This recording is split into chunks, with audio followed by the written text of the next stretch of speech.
I'm here at London Gatwick Airport, and whilst we're waiting to board, I'm having my breakfast and my lunch because it's a brunch.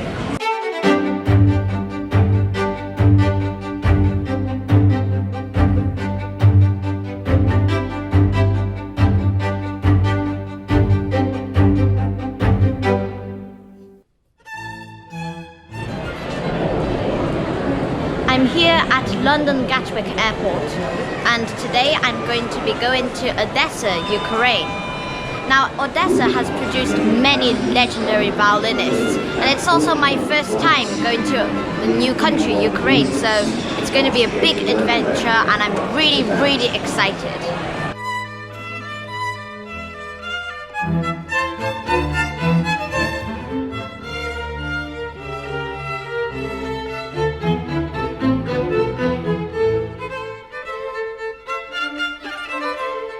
I've arrived here at Kiev, which is the capital of Ukraine, and just some information in case you didn't know. Firstly, if you're British, you don't need a visa to come to Ukraine. You can stay here for up to 90 days for free. And secondly, if you have an antique instrument like I do, then you'll have to declare it.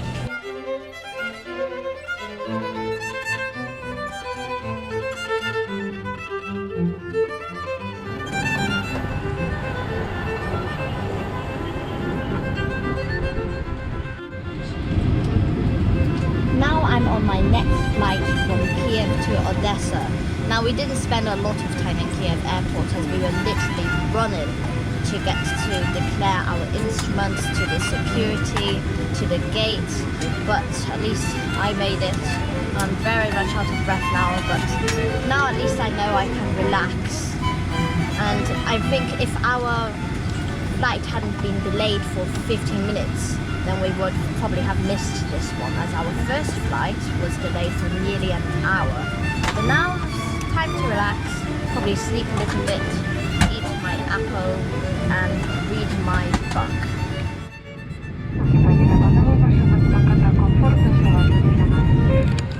This is the book I'm reading. It's called I Capture the Castle. It's a classic. I like classics, and it's not too long, I guess. So it's got, let's see, 534 pages.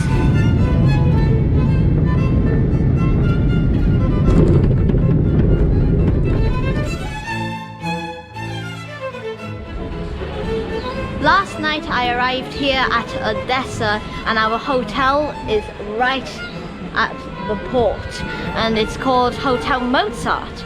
And every day we have the privilege of eating in a very nice restaurant called Salieri. So here's the restaurant. Fancy sleeping in Mozart and eating in Salieri. But anyhow, I'll show you around. There are also lots of birds here. And yesterday I saw some cats as well. There were 3 of them, and I even stroked the smallest, which hadn't had a tail, and was also the thinnest and the only stray cat. So if I show you, from outside it doesn't look very big, but if you come inside you can see there's this massive courtyard out here, and this is it.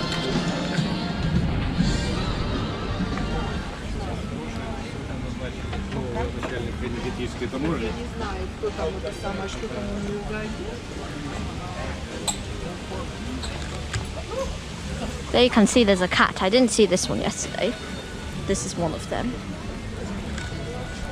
This trip to Odesa is actually quite a special one for me. Not only is it a new city, also a new country, it's also the first time I'm ever going to be performing in the same concert as my teacher, Isaac Rashkovsky. Now, we're going to be playing 2 duets. So Vivaldi Concerto for 2 violins in A minor, I think it's RV 522, and also the Frollo of Divertimento, 2 very fun and lively pieces. and we're going to be switching roles in both of them. So I'll be first violin in the Vivaldi and second violin for the Fall of Divertimento. And it's the first time we've ever played together in the same concert, chamber music, and it's very exciting. I'm very much looking forward to it. Now also, Odesa is quite a special place for him, I think, because he actually comes from Ukraine, from a town very close to Odesa, and it's his second time here in 40 years. After lunch, we're going to go sightseeing a little bit. I'm going to visit one of the most famous set of stairs in the entire world, not just in Ukraine, but the entire world. And why is this? Because it was featured in a movie, and this movie was showing like the revolution that the Soviet Union at the time, like in the 1920s, and there's a scene which shows the people on those set of stairs, the exact set of stairs. So we're gonna go and see those stairs, and then we're gonna have our rehearsal, our first rehearsal. I think for this first concert that I'm gonna play, other than the two duets that I mentioned just before, I'm also going to be playing the Ernst Last Rose of Summer. Poochie poochie poo! Hello! Oh, this doggy likes me. Psst, psst, psst. Well, actually, dogs aren't cats, so they don't really react to psst, psst, psst as much as cats do. I think if you do psst, psst or tsk, tsk, I don't know, to cats, then they usually come over to you, unless they're stray and they don't like people. Poochie poochie poo. Hello. You okay there? Come on. Oh, come on, you're so adorable. I wish I could have pets, but wait, did you just bark at me? I wish I could have pets, but I'm too busy traveling around, so I don't really have much time.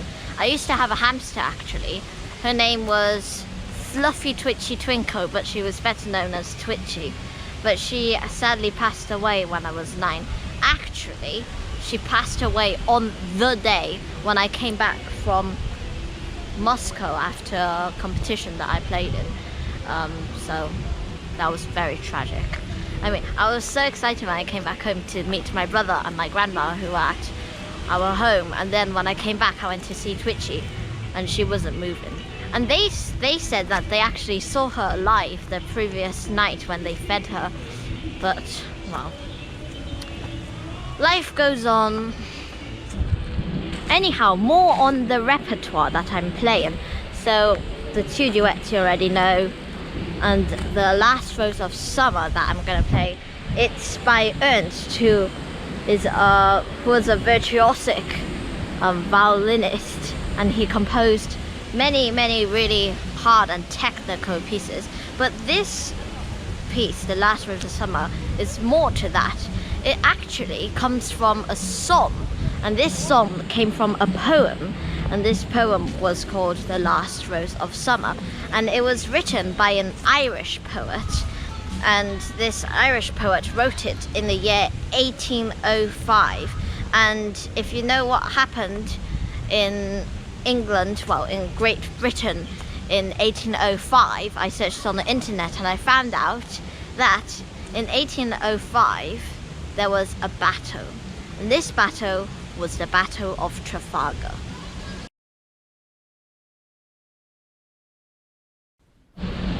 Originally I was wondering, why would a poet suddenly decide to write a poem about the Last Rose of Summer? There's got to be more than that. There certainly has to be. After all, it can't just be about a rose. It does have to have like some sort of story behind it, or some sort of meaning behind it. I know that, you know, lots of stories written, for example, Animal Farm, I don't know if you've read that, but it's a very nice book. But I found out that it's actually based on the main key characters in the Russian Revolution, an allegory actually. So for example, some of the pigs, they're actually like leaders of the Soviet Union, like, I don't know, Leon Tolstoy, Stalin, Joseph Stalin, and yeah, Napoleon, the pig, is actually represented as Stalin, and Snowball, and you know, they're also representing people like Lenin, the actual public and everything. So for The Last Rose of Summer, I searched and I found out that it was actually written, the poem was written in the year of the Battle of Trafalgar, and this is when the real Napoleon tried to invade England, and Britain and Ireland they also had many men sent out to try and, you know, defend the country. Now this battle wasn't as large as Battle of Waterloo, which came 10 years later, but it still had many casualties as well. So I think the poet here, he wrote this poem, The Last Rose of Summer, could be based on some of the soldiers that sadly died during the war. So that's why when I play this piece, I don't see it that much of like a very virtuosic piece, although there are lots of technical, you know, things that you have to do, like plucking on the string whilst you're playing on it, and double harmonics, those sort of stuff. But I also see it as a song, and this song is also not really a very happy song.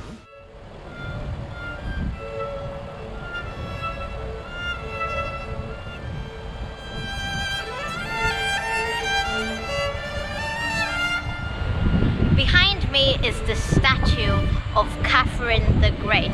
Now you might be wondering why Catherine the Great statue is here, but it's actually because she was the person who ordered some of her men to build Odessa, this city, and it's actually very well planned out.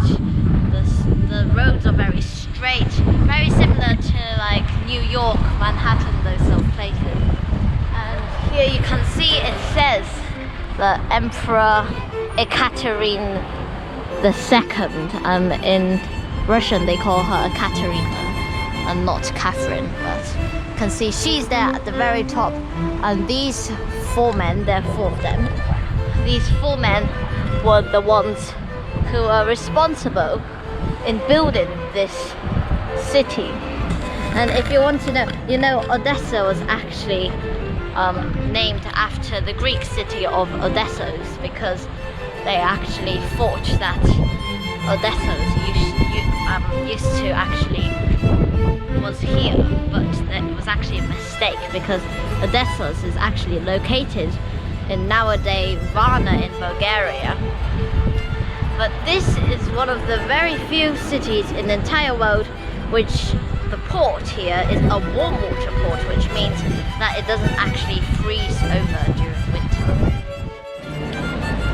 I'm here at one of the most famous set of stairs in the entire universe, and it's actually known as the Potemkin, which is named after somebody that helped Catherine the Great build Odessa, and it was featured in one of the most famous films in the entire world, actually in the top 5 of all of them, which is known as Violinist Potemkin, if I have actually pronounced it correctly.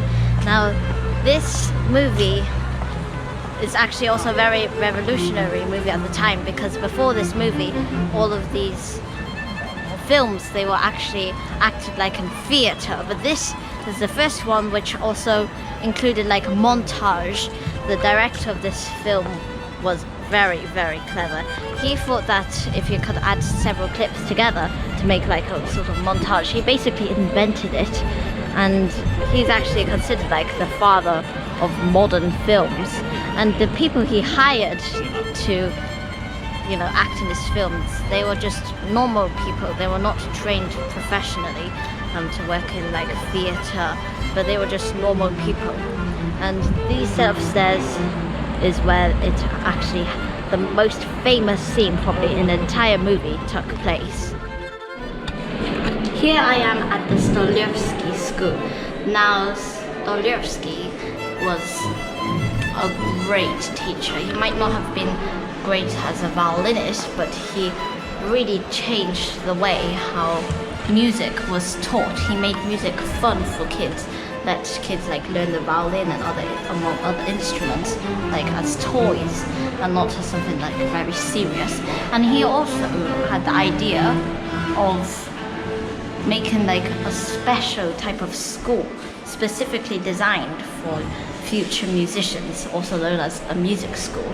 And this building is where the original school was located, and he taught many of these schools.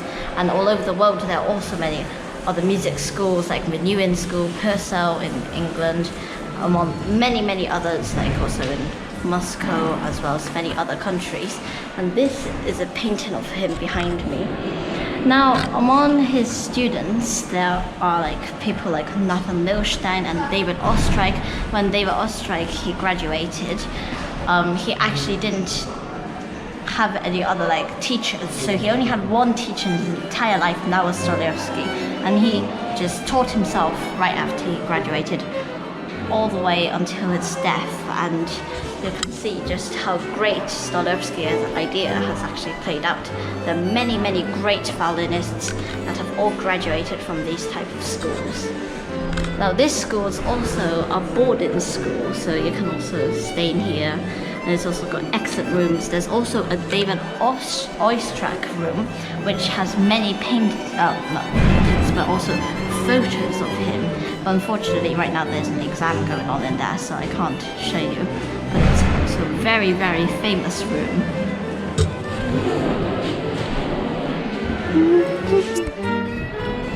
Behind me is a very nice wooden oak door, and behind you is the entrance of the hall, the grand entrance, although it's not where people come in from. But anyhow, the gates are locked, but I can come out from here. And I'm just, whilst I'm waiting for my rehearsal time to begin, I'm just gonna have a look around and maybe show you a few things I haven't looked myself, so we'll explore together. So I really like this ceiling pattern here actually. It's got blue and yellow. The yellow I think represents the sun, but I'm not that sure. There's some very nice pillars here. But I know that if you come in from here, we'll get to the backstage, like literally backstage. Oh, okay.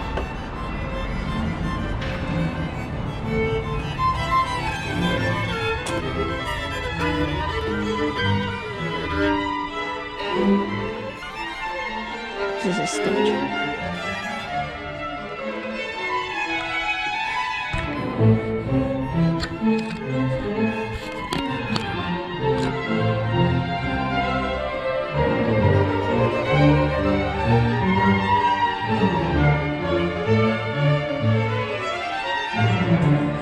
Now we'll go down these stairs.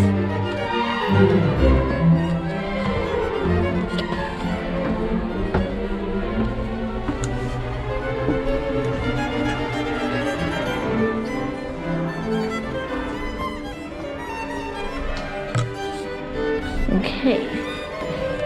Now I just had a little look before. Came down here and we're going to the foyer. But there are no lights. So these steps. Here you are. It's a bit dark, mind you. But you can really see it's got very nice patterns here already. And also nice chandeliers. Cloakrooms. They've got like, I don't know if you can see some notes, which looks quite nice actually.